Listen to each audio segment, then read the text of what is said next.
We are all here for a purpose, and it's important to know what your purpose is, and everyone has a different purpose. So when you take what your passion is and you pair that with what you're good at, you can actually make a living from it and help other people. I want to highlight other people to know what their passion is, what they do, and make their dreams come true and share that with the world. Today, we have a local artist from Great Neck, Gail Sarasohn, with us. Hi, Gail. Hi, Estee. How are you? Good. How are you? Good. Thank you for having me. It's so exciting. I'm so happy to have you here because I've known you for a long time, but I don't think everybody else knows you. So I'm so thrilled to introduce you and your beautiful art. Thank you. Thank you. And I want you to tell me, where you got your start when you grew up in Brooklyn. I grew up in Brooklyn. I was always into the art. I had a friend in the building. We would always draw together. Actually, when I was a baby, my mother, she had like a crib, so she put me in the crib with a piece of paper and a pencil while she could do her errands or cooking or whatever. And I would draw on the walls. So I was always into art. High school, in college, I majored in art. Then I went to FIT for art. So art has always been with me. But I didn't go into the painting right away. I did FIT, as you know, textile, fashion, and then I tried dinnerware, and then I found this calling. And I think that's incredible, but I want to back up a little bit because you said that your mom gave you a pen in the crib and you just started drawing just from drawing there? on the walls, yes, just scribbling. And I used to doodle a lot. And I just was always drawing. I used to have a book with all my little sketches in it. Was there somebody that you saw doing it that made you want to do it, or you just innately started? I just innately did it. Wow. It was just something that I enjoyed. And I had a friend, and the two of us would do it together. So I motivated her, she motivated me. So, and when you said you went to FIT, you went to college? I went to Brooklyn College. I majored in arts. Then I worked in advertising for a little bit. And went to FIT at night. And I went into textiles, which helped me because I learned about colors and pattern. And then I went back to FIT for fashion design. And I became a fashion designer. And again, working with colors and sketching. But it's different. The fashion design, you have to follow rules. You have deadlines. You have to do what the buyer wants. With painting, you can do whatever you want. And this painting had saved me because after I left the garment center, I didn't know what to do with myself. And at what age was this around? I mean, you don't have to tell us your age, but I'm saying, at what point in your career did you decide to pivot and do this? Later in my career. I wasn't in my 20s, let's say that. Okay. So for me, I always have to have a purpose. I can't just hang out every day. So I don't know. I did the dinnerware. I had a website, and it didn't work out. And I tried to do an abstract plate, and I thought, oh, abstract, you just throw paint on a wall. What's the big deal? And when I did the plate, I realized it's not so easy. So I went to a school in Great Neck, and I remember telling my teacher I want to do abstract. What kind of school? Just a local, not senior center, like a community center. And I had a canvas, and I remember saying to Kevin, I don't even know where to begin. Was Kevin the teacher? The teacher. And he gave me the paintbrush, and it just evolved. And the more you paint, the better you become. And even if I do a painting, I could look at it a week later and say, well, I need to redo it, and I would redo it. And the more you do, the more you paint, the better you become. And now it's such a passion that even it being here today, when I get home, I want to start a painting. It's a love. It's something that's a part of you, part of me, I should say. And how did you know, or did the class just tell you? I mean, I don't even know what kind of paints are these. Are these oils? They're water-based? They're acrylics. Acrylics. Because oils go ahead. take too long to dry, so I don't use oils. Okay. So from a practical perspective. Right, practical. Okay. The teacher, it's more like a workshop, really. So teacher just lets anyone do what you want, and I took to it very well, and But they're amazing, these paintings. So where do you get your inspiration from? Is it from the textile industry? Abstract comes from within. There's no, it's not like, say you want to paint a beach scene. You go to the beach and you paint it. Abstract comes from within, how you feel. It's very emotional. And I use bright colors, so they're vibrant, intense, and happy. And the brushstrokes are very vivid and intense. You kind of feel it. There are no motifs. You just look at it and you get a feeling. So I guess that would be the inspiration. It gives me the freedom to express myself. And when you're looking at your paintings, are you seeing something? Is there something there? It's a feeling. You don't see, you feel it. You feel it. Wow. Wow. How long does it take to make a painting? It could take a few hours, but then a lot of times I'll start, I don't like it, I redo it. As my teacher would say, destroy it. You can ask my husband because I'll say, do you like this? I don't know. And I'll do it again. I mean, I've gotten up like 2 in the morning to rework a painting. Really? Because it's got to be perfect. I'm very serious and I'm very picky. And do you paint over? Do you like wipe the board? Like how do you do it? I don't wipe it anymore. Use white. I used to use gesso. That painting, there's a painting underneath it. If that was X-rayed, you'd see there's a painting underneath it. Oh, wow. That one, maybe I'm not sure. This one, I think also might be a painting because if I don't like it, I'm going to redo it. And you could just paint over it? Just paint over it. So you're painting over a painting. That must be difficult as opposed to a canvas, or you don't see it. No, because you get the bottom paint underneath. Sometimes you get the texture from what's underneath. That's why when I treat it at the end, I don't use a varnish, I use a medium, because a varnish, you can't do that. But with a medium, you just paint. I started out using gesso, but then I realized you don't have to do that.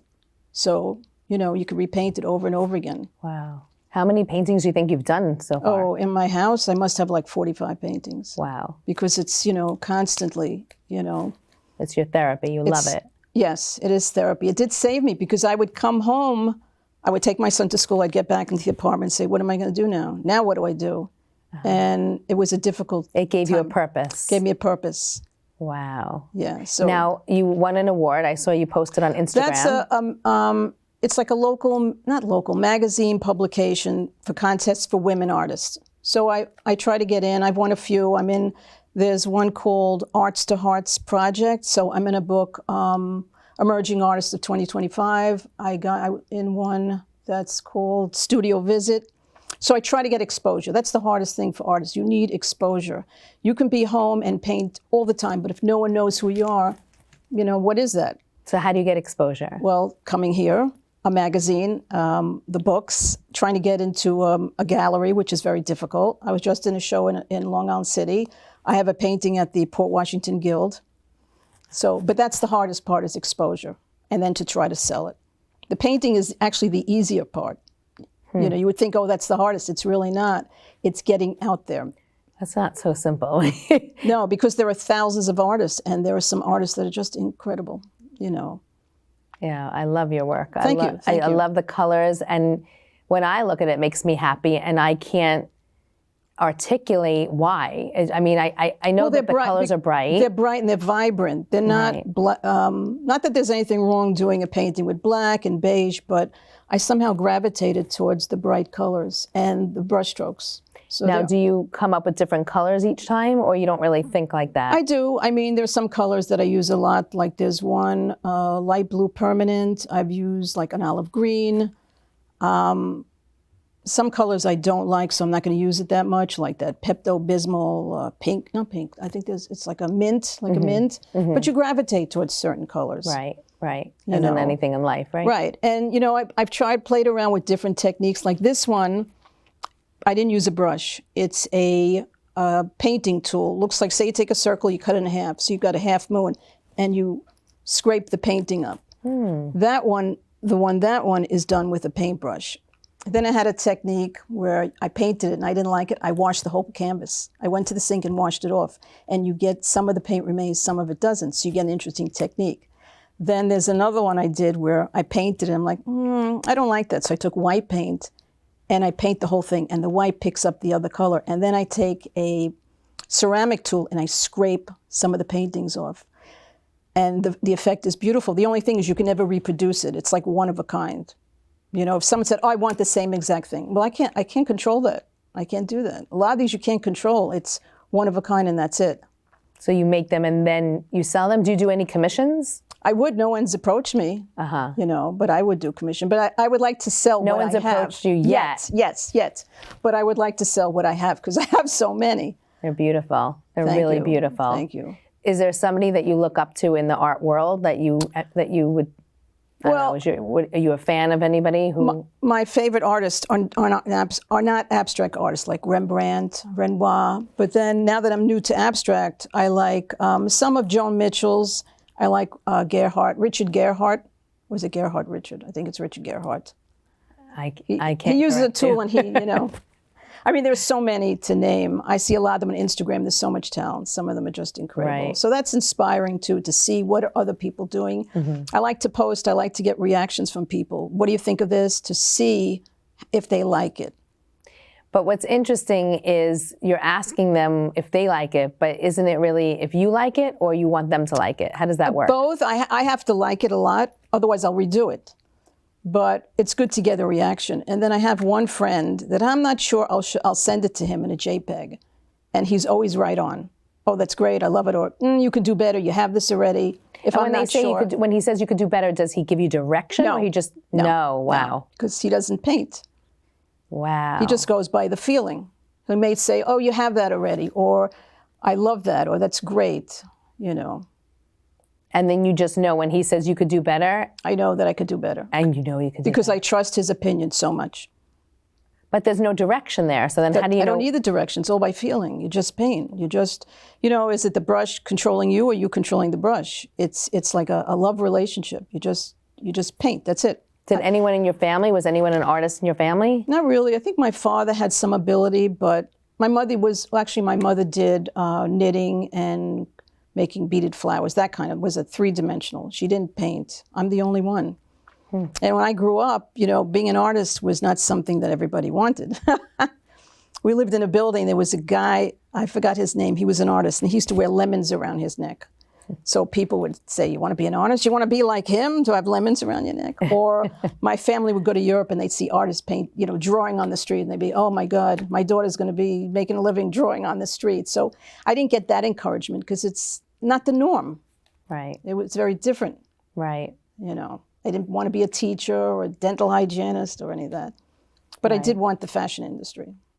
I did want that. And you did that. I did that. Checked that off your list. But I checked it off my list. You got it out of your system? I did.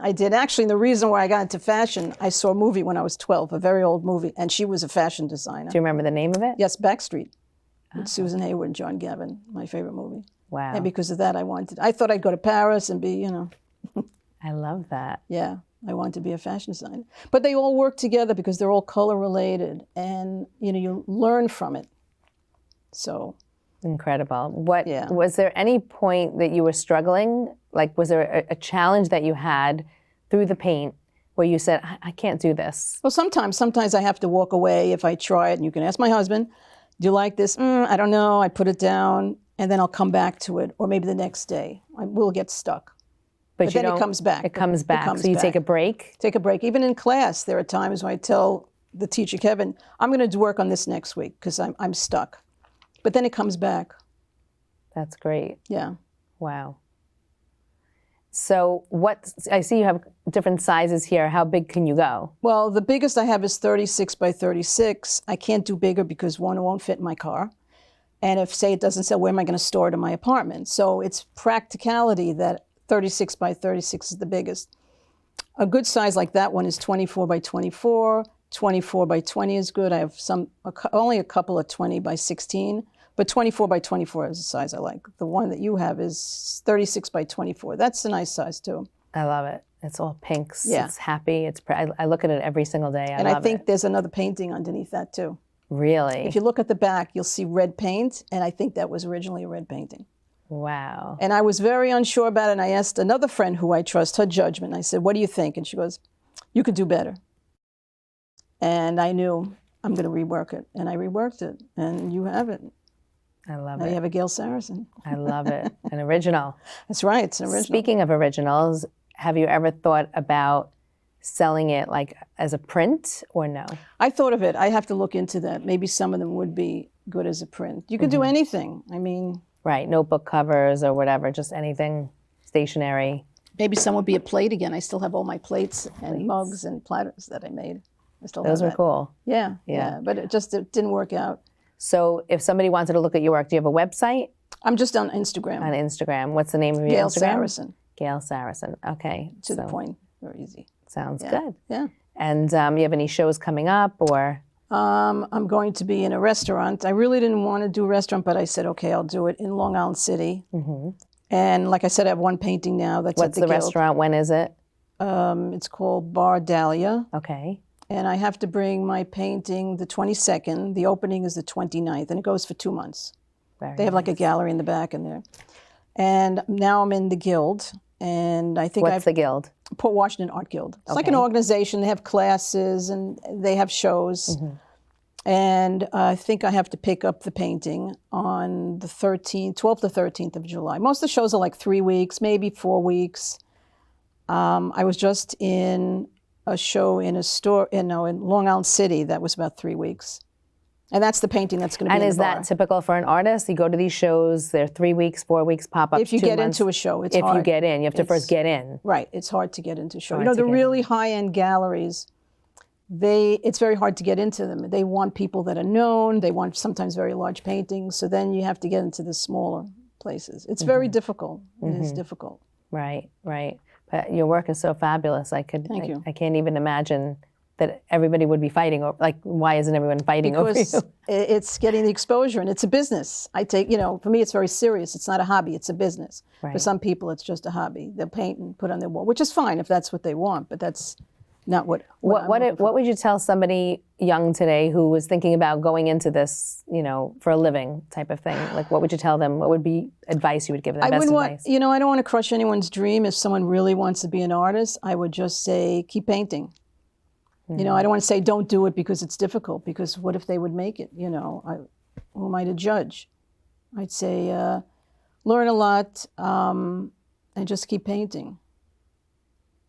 It's beautiful. Thank you. Really beautiful. Thank you.